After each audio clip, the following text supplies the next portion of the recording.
नमस्कार। दर्श न्यूज में आपका स्वागत है। मैं हूं आपके साथ विशाल। इसी साल अप्रैल में 5 राज्यसभा सीट रिक्त होने जा रहे हैं, यानी खाली होने जा रहे हैं। और इसी सब को लेकर के देखिए सरगर्मी बढ़ गई है।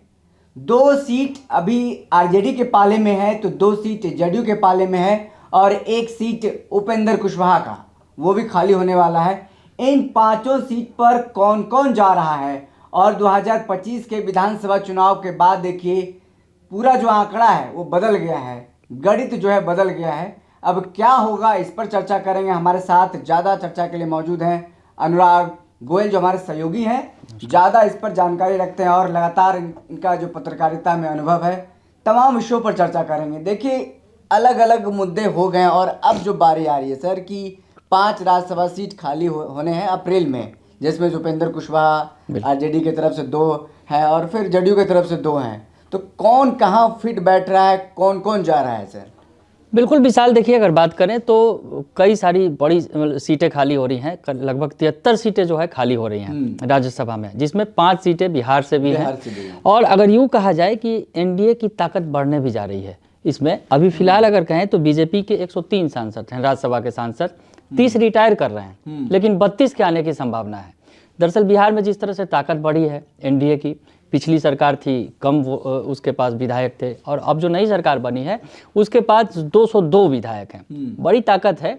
और बिहार में 5 सीटों पर चुनाव होने हैं, तो उस लिहाज से अगर 1 सीट की गणना करेंगे तो 41 का आंकड़ा बैठता है कि अगर 41 विधायक आपके पास होंगे तो आप एक राज्यसभा जो है सांसद बनेगा। एक राज्यसभा के लिए 41 विधायकों की जरूरत बिल्कुल बिल्कुल, जो इस बार का गणित बैठेगा, क्योंकि 5 सीटों पर यहाँ चुनाव होना है। अब रह गई की बात कि बिहार में अभी क्या गणित है और फिर आगे अब क्या होने वाला है, इसकी चर्चा आप कर रहे हैं। तो सबसे पहले आपको बताया मैंने कि 41 विधायकों की जरूरत है एक सांसद जीतने के लिए। तो ऐसी स्थिति में अभी फिलहाल बिहार में जो 5 सांसद हैं, कौन कौन से सांसद हैं जिनका अब टर्म पूरा हो रहा है, वो रिटायर हो रहे हैं, जिसमें आरजेडी के 2 हैं। आरजेडी के प्रेमचंद गुप्ता हैं, जो लंबे समय से भी सांसद हैं और लालू यादव के करीबी भी हैं परिवार के, वो रिटायर कर रहे हैं। एडी सिंह, जो वो भी काफ़ी अगर यूँ कहा जाए बिहार से उन्हें भेजा गया था, जब उनका चेहरा सामने आया था उस पर भी काफ़ी आश्चर्य हुआ था लोगों को। बड़े एडी सिंह का नाम अचानक से आ गया। बिल्कुल बिल्कुल। और थली शाह कहा जा सकता है। तो ऐसी स्थिति में ये 2 चेहरे हैं जो रिटायर कर रहे हैं, लेकिन अब इनको जो है फिर से भेजा नहीं जा सकता है, क्योंकि आपको पता ही है कि बिहार में जिस तरह से जो चुनाव हुए विधानसभा के चुनाव, उसमें आरजेडी की क्या हालत हो गई। आरजेडी जो है 25 सीटों पर सिमट गई और कुल जमा अगर महागठबंधन की बात करें तो 35 सीटों पर सिमट गई। तो ऐसी स्थिति में कहीं से कोई आंकड़ा बैठ नहीं रहा है कि महागठबंधन के पक्ष में कि वो एक सांसद भी भेज सकते हैं। तो ऐसी स्थिति में तो 2 सांसद जो है राज्यसभा के, उससे हाथ गंवाना पड़ेगा आरजेडी को, यानी तेजस्वी यादव को, लालू यादव की पार्टी को। उसके अलावा 2 और सांसद हैं जेडीयू के हैं, जिसमें रामनाथ ठाकुर हैं जो मंत्री हैं केंद्र में, और उसके अलावा हरिवंश हैं जो उपसभापति हैं। तो ये 2 बड़ा चेहरा है जेडीयू का। और उसके अलावा एक जो चेहरा है, 5वां चेहरा, जो अब उनकी सदस्यता खत्म हो रही है, वो है उपेंद्र कुशवाहा। बिल्कुल। तो अब जो हम जो चर्चा करने के लिए बैठे हैं कि आखिर ये जो 5 सीटें खाली हो रही हैं, तो अब 5 नए चेहरे कौन होंगे, इस बात का जिक्र होना है। तो सबसे पहले जेडीयू का ही साफ कर देते हैं, क्योंकि जेडीयू के जो 2 चेहरे जिसका हमने जिक्र किया, हरिवंश हों या फिर रामनाथ ठाकुर केंद्र में मंत्री हैं, राज्य मंत्री हैं मोदी सरकार में। तो ऐसी स्थिति में जदयू फिर किसी नए चेहरे पर कोई दाव नहीं लगाएगी, क्योंकि मंत्री हैं पहले से, तो उन्हें फिर से रिन्यूअल कर दिया जाएगा। फिर से बेटे भी हैं, घराने से भी हैं, तो उस हिसाब से, उस लिहाज से उनका दावा मजबूत है। हरिवंश भी हैं तो उपसभापति हैं, काफी वरिष्ठ हैं और कई टर्म उनका पूरा हो चुका है, 2 टर्म कर चुका है लगभग पूरा हो। बिल्कुल। तो एक बात ये भी होती है जो नीतीश कुमार के मामले में देखा गया कि 2 टर्म पूरा करने के बाद वो चेहरा बदल देते हैं सांसद जो होते हैं राज्यसभा का। नियम फिक्स कर रखा है कि 2 बार राज्यसभा जाए, उसके बाद नहीं। देखिए आरसीपी को 2 बार भेजे, उसके बाद छोड़ दिए। बिल्कुल। तो ऐसी स्थिति बन सकती है, हालांकि लगता नहीं है विशाल। और जेडीयू में मुझे लगता है, जहाँ तक जो हम लोग आकलन कर रहे थे, तो ऐसी स्थिति में जो हरिवंश हैं जो उपसभापति हैं, तो उन्हें भी भेजा जा सकता है फिर से। और उसके अलावा रामनाथ ठाकुर जो हैं जो मंत्री हैं उन्हें भी फिर से राज्यसभा भेजा जा सकता है, दोनों को फिर से रिपीट किया जा सकता है। ये बात हो गई जेडीयू की। 2 सीटों का मामला है, जेडीयू को 2 सीटें मिल रही हैं और जेडीयू 2 सीटों पर जो है इन्हीं चेहरों को भेज सकती है। और अब बात आई बीजेपी की। बीजेपी अब क्या करेगी? बीजेपी में के पास तो फिलहाल अभी कोई नहीं है, बीजेपी की सीट खाली नहीं हो रही है बिहार से, लेकिन वो जो आरजेडी वाली सीट है वो बीजेपी को मिलेगी, क्योंकि सबसे बड़ी पार्टी हो गई है बीजेपी। तो बीजेपी निश्चित तौर पर उसका दावा मजबूत है, तो 2 सीटें जो है बीजेपी कोटे में जाएंगी। तो बीजेपी कोटे से कौन होगा?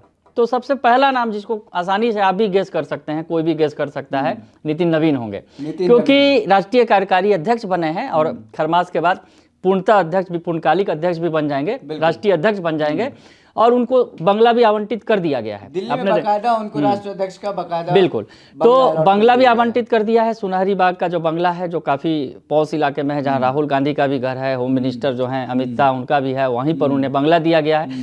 तो उन्हें अब केंद्र की सियासत में जाना है, ये तय है। और ऐसी स्थिति में वो विधायक हैं, बांकीपुर के विधायक हैं, यहाँ पटना के बांकीपुर से विधायक हैं और 2 टर्म मंत्री भी रहे थे, 2 विभाग भी थे उनके पास, मंत्रालय तो उन्होंने छोड़ दिया बिहार वाला। लेकिन अब जो बात आ रही है कि वो विधायकी भी छोड़ेंगे और सांसद बनेंगे, क्योंकि अब उन्हें एक तरह से केंद्र की सियासत करनी होगी। बीजेपी के राष्ट्रीय अध्यक्ष हैं, जो विश्व की सबसे बड़ी पार्टी है, उसके राष्ट्रीय अध्यक्ष हैं, तो निश्चित तौर पर उनका ठिकाना दिल्ली ही होगा। तो दिल्ली में उन्हें राज्यसभा में सेट किया जाएगा। तो एक जो सीट है वो नितिन नवीन के नाम हो जाएगी, ये आप मान के चलिए। बिल्कुल। अब बात हो गई कि दूसरी सीट का, दूसरी सीट पर थोड़ा सस्पेंस रखते हैं विशाल, आगे बढ़ते हैं, कुशवाहा की सीट की बात कर लेते हैं। बिल्कुल, यहाँ पे इंटरेस्टिंग है। बिल्कुल, यहाँ पे इंटरेस्टिंग इसलिए भी है विशाल, जिस तरह से आपने देखा कि उपेंद्र कुशवाहा को जो जिनकी लोकसभा में हार हो गई थी, पवन सिंह ने हराया था। तो पवन सिंह हालांकि हराया नहीं था, पवन सिंह की वजह से ही हार हुई थी, ये कहा गया था। उपेंद्र कुशवाहा काफी नाराज भी हुए थे और जिस तरह से कुशवाहा पॉलिटिक्स का अगर असली रंग देखने को मिला था लोकसभा चुनाव में, आपको याद होगा।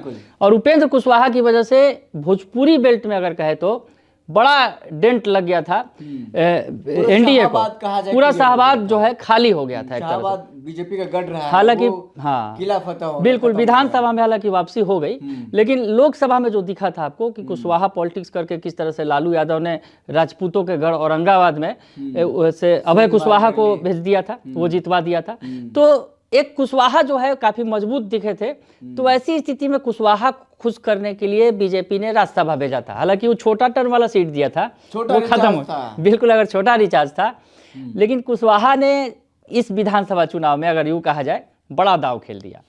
विधायक तो उनके 4 जीत कराए, पत्नी को उन्होंने विधायक बना दिया, बाकी 3 विधायक जो है अब तो नाराज भी हैं, वो तो दिख भी रहा है, आलोक सिंह और आनंद माधव, बिल्कुल माधव आनंद। तो ये 3 जो विधायक है ये अलग गुट बनाकर चल रहे हैं और जिस तरह से बागी तेवर दिखा रहे हैं। वजह भी आप समझ रहे हैं कि जो बेटे दीपक प्रकाश को उन्होंने मंत्री बनाया, दीपक भी नहीं किया गया, ये बातें सामने आई कि हम पर भरोसा नहीं करते हैं, जो पोस्ट लिख करके उन्होंने बकायदा कहा भी।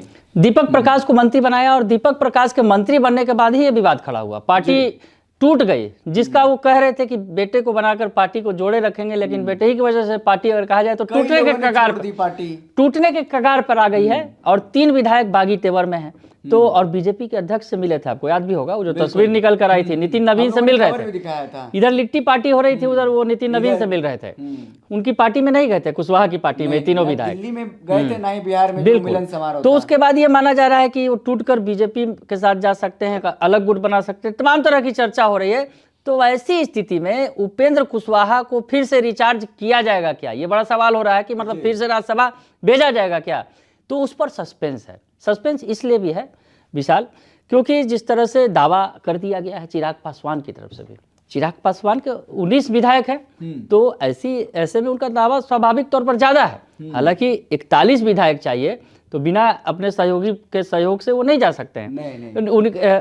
और सबसे बड़ी बात जो चिराग पासवान के बारे में चर्चा है कि चिराग पासवान किसे भेजना चाहते हैं, तो अपनी माँ जो है चिराग पासवान की माँ, उन्हें चाहते हैं कि राज्यसभा भेजा जाए। चिराग पासवान की माँ जो हैं, तो उन पर जो है ये चर्चा है।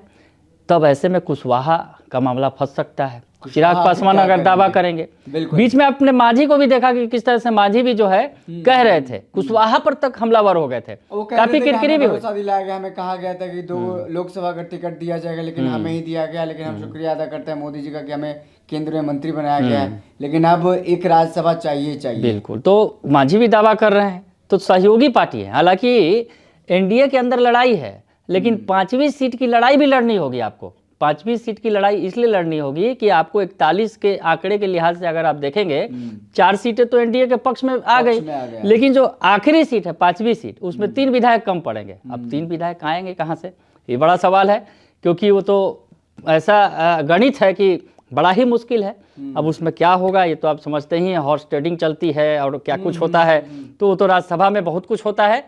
तो खैर वो तो बाद की बात है, लेकिन एनडीए के अंदर भी फिलहाल जो है 5वीं सीट को लेकर, लेकिन चौथी सीट की बात करनी है अभी हम लोग को। चौथी सीट पर जो बीजेपी का कौन सा कैंडिडेट, कौन सा चेहरा जाएगा, तो ये नाम जो है जो तैर रहा है कि बीजेपी का बीजेपी का जो दूसरा कैंडिडेट होगा, यानी जो एनडीए का चौथा कैंडिडेट होगा जो राज्यसभा जाएगा, वो पवन सिंह होंगे। पवन सिंह हो सकते हैं, क्योंकि अब विशाल अभी भी सवाल है कि पवन सिंह आखिर क्यों, बड़े बड़े दिग्गज नाम हैं और इधर लड़ रहे हैं चिराग पासवान, उपेंद्र कुशवाहा, उसके बावजूद पवन सिंह का नंबर कैसे आएगा। पवन सिंह की ताकत आपने देखी कि किस तरह से पवन सिंह ने लोकसभा चुनाव के माहौल टाइट कर दिया था। विधानसभा में मोदी नीतीश जी की जोड़ी हिट हुई। हाँ बिल्कुल, और वही गाना तैर रहा है पूरा। बिल्कुल, वो तो बात अलग है, लेकिन लोकसभा में उनकी ताकत दिख गई थी।